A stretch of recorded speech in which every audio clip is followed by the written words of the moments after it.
Hi friends, welcome to Tejas kitchen.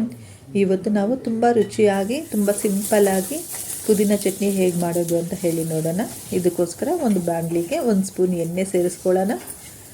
ಇಲ್ಲಿ ನಾವು ಒಂದು 5ರಿಂದ 6 ಖಾರಕ್ಕೆ ಎಷ್ಟು ಬೇಕೋ ನೋಡಿಕೊಂಡು ಹಸಿಮೆಣಸಿನ್ಕಾಯಿ ಮತ್ತು ಒಂಚೂರು ಫ್ರೆಶ್ ಕೊಬ್ಬರಿ, ಸ್ವಲ್ಪ ಶುಂಠಿ ಸೇರಿಸ್ಕೊಂಡು ಇಷ್ಟನ್ನು ಫ್ರೈ ಮಾಡ್ಕೊಳ್ಳೋಣ.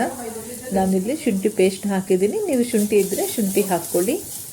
ಒಂದು 3 ನಿಮಿಷ ಇದನ್ನು ಫ್ರೈ ಮಾಡಿಕೊಂಡು ಪಕ್ಕಕ್ಕೆ ಇಟ್ಕೊಳ್ಳೋಣ ತಣ್ಣಗಾಗೋದಕ್ಕೋಸ್ಕರ.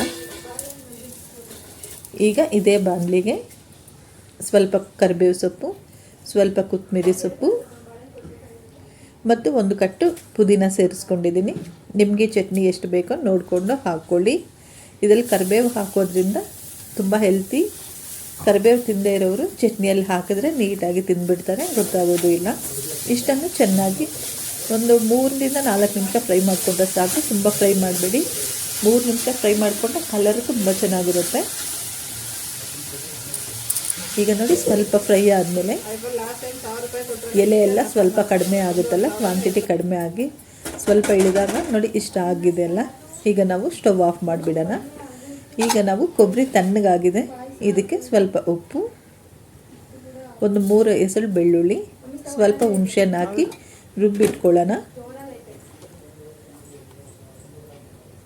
ಈಗ ಇದೆಲ್ಲ ರುಬ್ಬಿಟ್ಕೊಂಡ್ಮೇಲೆ ನೋಡಿ, ಪುದೀನ ಎಲೆ ಎಲ್ಲನೂ ಚೆನ್ನಾಗಿ ತಣ್ಣಗಾದ್ಮೇಲೆ ಆ ರುಬ್ಬಿದಂಥ ಐಟಮ್ಗೆ ಪುದೀನ ಎಲೆ ಕೂಡ ಹಾಕಿ ರುಬ್ಬಿಬಿಟ್ಟು ಪಕ್ಕಕ್ಕೆ ಇಟ್ಕೊಳ್ಳಿ.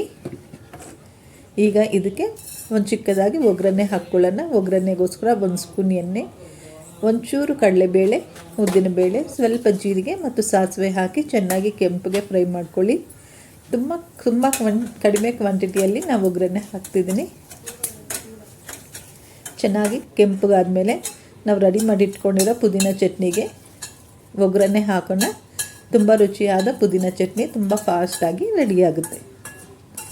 ನಿಮ್ಗೆ ಇಷ್ಟ ಆಗಿದ್ದರೆ ಒಂದು ಲೈಕ್ ಮಾಡಿ.